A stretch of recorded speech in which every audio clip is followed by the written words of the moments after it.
हाँ जी तहिए से रहतिया के रहता की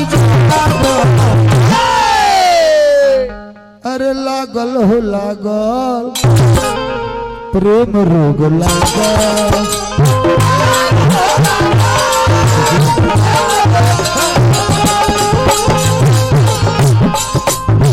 प्रेम रोग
कैसेट में ना मिली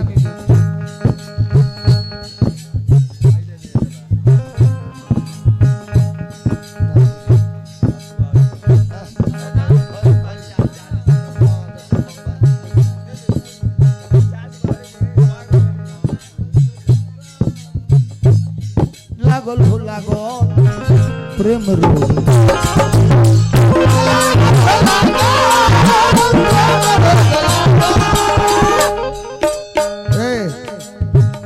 युवा पीढ़ी सब बबुआ लोग से कहता नहीं लड़का लड़की से कहता खिड़की से ताकतारू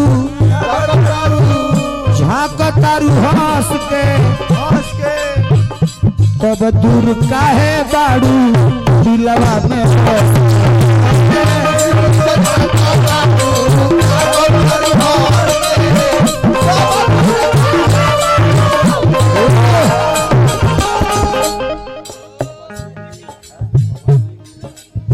हमारा बाबर सिंह मियाँ जी के हाथ से पुरस्कार आई गीत पर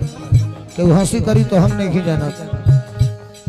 केहू हंसी करी तो हम हमरा का पहचान बरुआ हमरा पर खिसियाए मत खिड़की से झांकतारू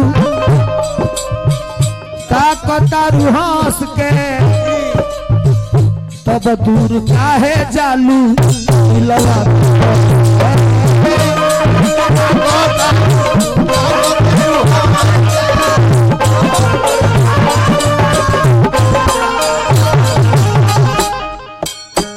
तोहर चलते रहतानी हर गौआ से भाग तोहर चलते रहतानी गौआ से भाग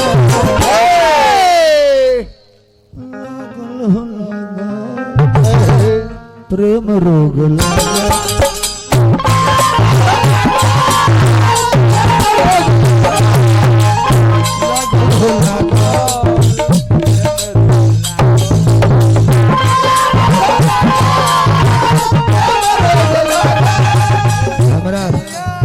कहो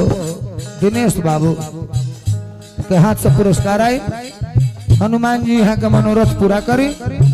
हमारे तरफ से स्वागत बा वो नहीं बुझली है वो नहीं बुझी है हमारे लोग वही के कौन जरूरत बा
दिनेश बाबू कवरी से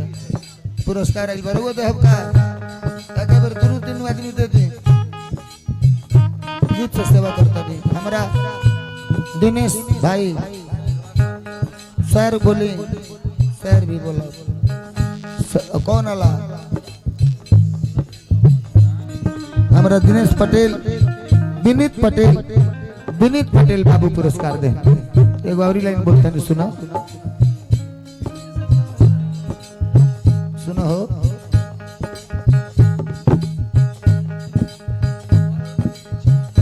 पौरल बानी पीछा बोला का बाटे इच्छा जोगी बन के मांगता नी प्यार वाला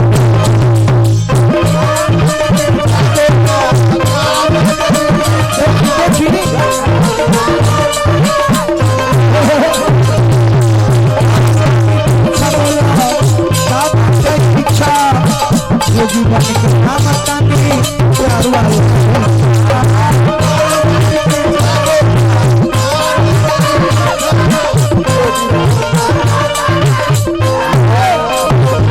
₹10 पुरस्कार हमरा बाबू कोरी से रामनाथ पटेल जी अभी तो विवाह के हम गीत नहीं खिगौले ई तो लयदारी पर पुरस्कार आवता पड़ल बानी पीछा बोलो का बाटे इच्छा जोगी बन के मांगतानी प्यार वाला भिक्षा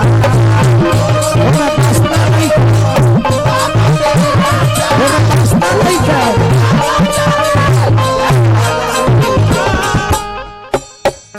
गौआ जवारावा के गौआ में कहता वो गौआ जवारावा में कहता लो पागल हो गई लोग ओकर बात का बतियावता हाँ पागल हो गई बड़े ऊ लड़का कहता जेकरा के सब लोग कहता कि पागल हो गए ऊ ई गीत गावता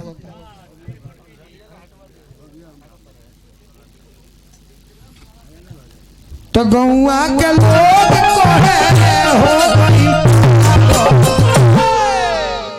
लागल हो लागल लागल प्रेम रोग